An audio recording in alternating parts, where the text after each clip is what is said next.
सादर नमस्ते जी। नमस्ते जी। महर्षि वाल्मीकि जी द्वारा रचित रामायण का पाठ चल रहा है। हाँ जी। अभी तक हमने 5 सर्ग किए हैं पहले कांड के। जी पहला कांड अर्थात पहला अध्याय जिसका नाम बाल कांड है। जी। तो आज हम छठा सर्ग करने जा रहे हैं। इससे पहले सर्ग में हमने किया था महाराज दशरथ के मंत्रिमंडल के बारे में हमने बताया था। जी। तो महर्षि वाल्मीकि जी आज छठे सर्ग के माध्यम से बताना चाहते हैं कि महाराज दशरथ का पुत्रेष्टि यज्ञ, जो पुत्रेष्टि यज्ञ किया है महाराज दशरथ ने, आज उसका वर्णन आया है। महर्षि वाल्मीकि जी की जो ये रामायण है, हम इससे पढ़ने का प्रयास कर रहे हैं।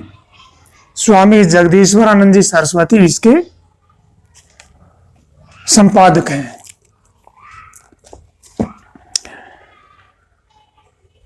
तस्य चैवं प्रभावस्य धर्मज्ञस्य महात्मनः सूतार्थं तप्यमानस्य नासीत वंशकरः सुतः। ऐसे प्रभावशाली धर्मज्ञ महात्मा पुत्र के लिए पीड़ित महाराज दशरथ के वंश को चलाने वाला कोई पुत्र नहीं था। हाँ जी। चिंतयानस्य तस्यैवं बुद्धिरासीन महात्मनः सूतार्थं वै पुत्रयागेन किमर्थं न यजाम्यहम्।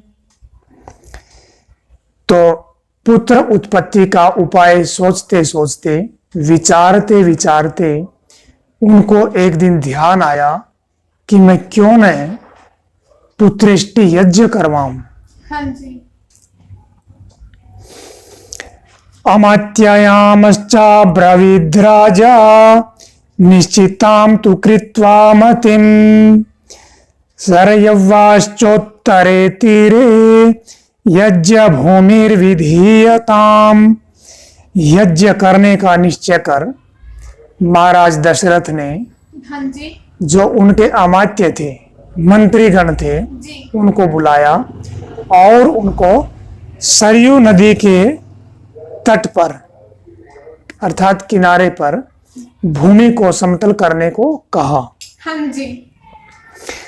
नापराधो भवेत् कष्टो यद्यस्मिन् क्रतु सत्तमे छिद्रं हि मृगयन्ते समा विद्वांसो ब्रह्म राक्षसः।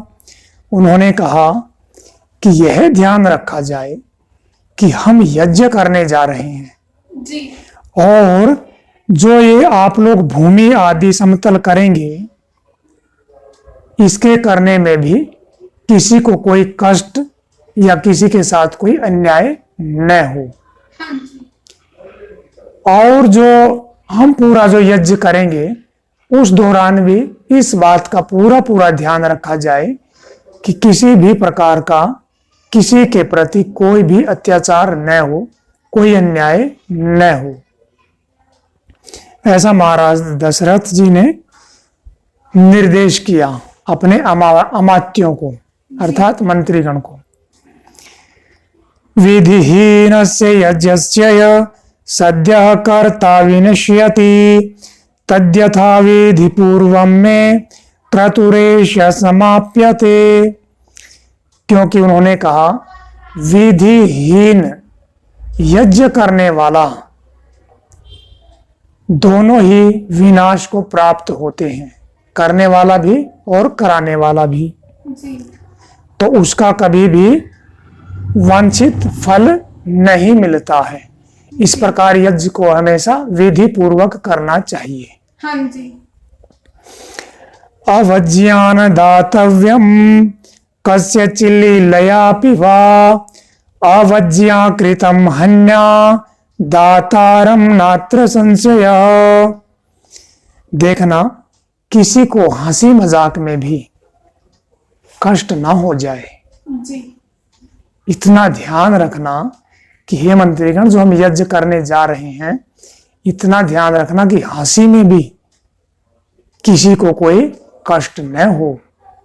ऐसा, और किसी का अनादर न हो, क्योंकि किसी का अनादर करना तो यज्ञ में जो यज्ञ करता है तो उसका फल नहीं मिलता है, ऐसा बता रहे हैं। जी। इत्युक्त्वा नृप शार्दूलः सचिवान् समुपस्थितान् विसर्जयित्वा स्वं वेश्मा प्रविवेश महामतिः। यह कहकर वहां पर उपस्थित सभी मंत्रियों को विदा कर महाराज दशरथ रनिवास में चले गए, अर्थात अपने महल में चले गए। जी। ततः स गत्वा ताः पत्नीर्नरेन्द्रो हृदय प्रियाः उवाच दीक्षां विष्ट यक्षेऽहं सुतकारणात्।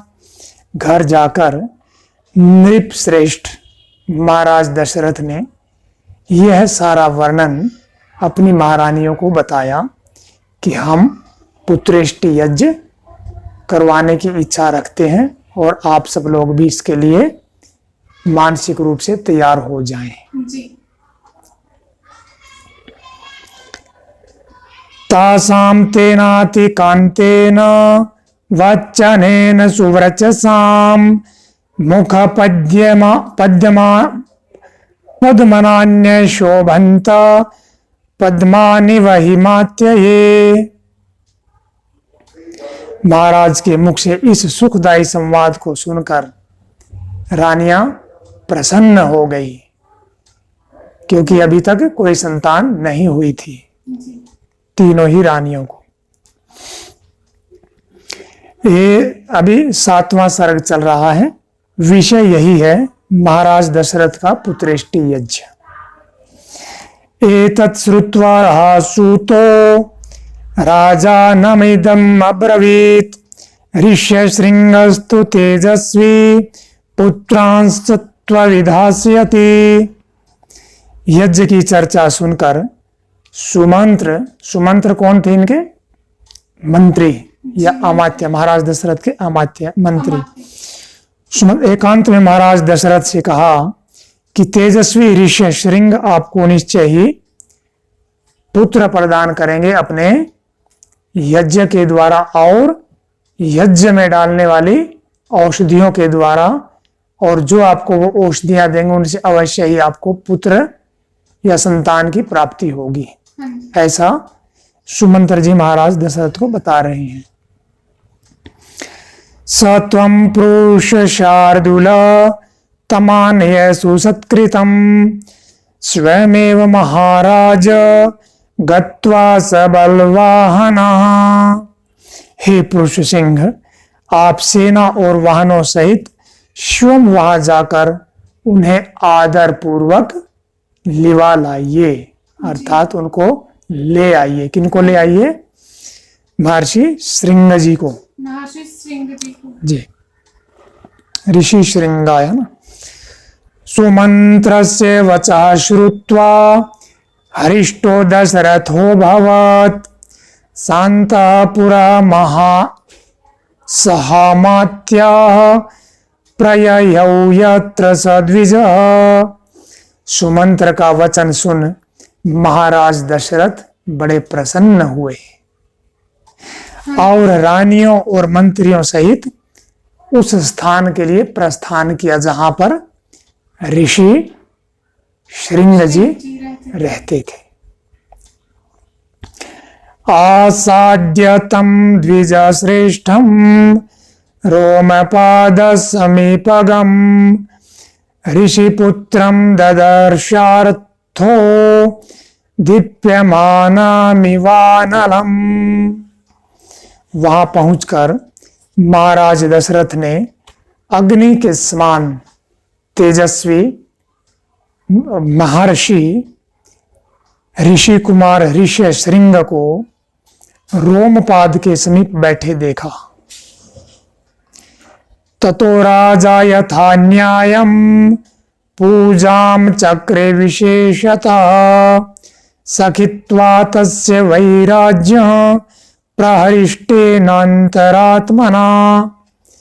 रोमपाद ने मित्र धर्म से प्रेरित होकर प्रसन्नता के साथ महाराज दशरथ का विधि पूर्वक आदर सत्कार किया। अब ये रोमपाद कौन है? वहां पर ऋषि श्रृंग जी के आश्रम उनके साथ में बैठे हुए हैं। हाँ जी। तो दशरथ के ये कोई मित्र है, पहले से परिचित हैं। जी। तो महाराज दशरथ को देखकर आश्रम में तो एकदम से उन्होंने खड़े होकर सम्मान किया और उनको लेने के लिए गए। तो ऐसी उनकी पुरानी मित्रता रही है।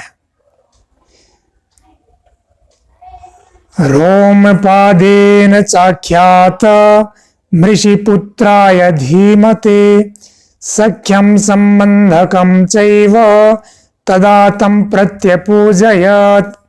बुद्धिमान श्रृंग से रोमपाद ने दशरथ जी के साथ अपनी मैत्री होने का वृतांत सुनाया कि महाराज दशरथ मेरे मित्र हैं, जिसे सुनकर ऋषि श्रृंग ने भी दशरथ जी की प्रशंसा की। एवं सुसत्यकृतस्तेन सहोषित्वा नरर्षभः सप्ताष्टि दिवसान् राजानमेदम् अब्रवीत्। इस प्रकार सत्कार पूर्वक 7-8 दिन वहां रहकर महाराज दशरथ रोमपाद से बोले। वहां आश्रम में पहले ठहरे महाराज दशरथ। जी। 7-8 दिन के बाद फिर बोले, शांतात्वा सुता राजन सह भ्रत्रा विशांपते मदीयम नगरम यातु कार्यम ही महदुद्यतम। हे राजन, आपकी पुत्री शांता अपने पति के साथ मेरी नगरी में चले, जी। क्योंकि एक बड़ा कार्य उपस्थित हुआ है। जी। अब ये जो रोमपाद जी थे, उनकी बेटी शांता, और शांता कौन थी? जो ऋषि श्रृंग थे उनकी पत्नी का नाम है। तो ऋषि श्रृंग के ससुर हुए कौन? रोम जी। रोमपाद, जो नाम बताया। जी। तथेति राजा संश्रुत्य गमनं तस्य धीमतः उवाच वचनं विप्रं गच्छत्वं स भार्यया। यह सुनकर रोमपाद बोले, बहुत अच्छा। फिर उन्होंने ऋषि श्रृंग से कहा कि आप अपनी पत्नी सहित महाराज के साथ जाइए। जी। ऋषिपुत्रा प्रतिश्रुत्य तथेत्याह नृपं तदा स नृपेणाभ्यनुजातः प्रिययौ स भार्यया। ऋषि श्रृंग जाने को तैयार हो गए और राजा रोमपाद की आज्ञानुसार अपनी पत्नी सहित महाराज दशरथ के साथ हो चले। पत्नी का नाम क्या बताया? शांता जी। ततः सुहृदमापृच्छय प्रस्थितो रघुनंदनः कृतकृत्यं तदात्मानं मेने तस्योपवाहनात्। तब महाराज दशरथ अपने मित्र रोमपाद से विदा होकर प्रस्थानित हुए और मुनिवर श्रृंग के आगमन से दशरथ जी ने अपने को कृतकृत्य अर्थात बहुत गौरवान्वित महसूस किया। जी। अंतःपुराणि सर्वाणि शांतां दृष्ट्वा तथागतं सह भ्रत्रा विशालाक्षीं प्रीत्यानंदमुपागमन। ऋषि प्रवर के साथ उनकी पत्नी विशालाक्षी शांता को आई हुई देखकर अंतःपुरवासिनी सभी रानियों ने बड़ा आनंद मनाया, बहुत प्रसन्न हुई वहां अयोध्या में देखकर। पूज्यमाना च ताभिः सा राज्ञा चैव विशेषतः उवाच तत्र सुखिता कंचित कालम सह द्विजः। रानियों और विशेषकर महाराज दशरथ द्वारा सत्कृत होकर श्यामता अपने पति ऋषि श्रृंग के साथ रनिवास में कुछ दिनों तक सुख से रही। तो जो महाराज दशरथ का पुत्रेष्टि यज्ञ है, इसी को हम अगली वीडियो में करेंगे। आगे की वीडियो में यह पूरा हो जाएगा। तो अब इसको यहीं पर विराम देते हैं। ओम का उच्चारण करेंगे।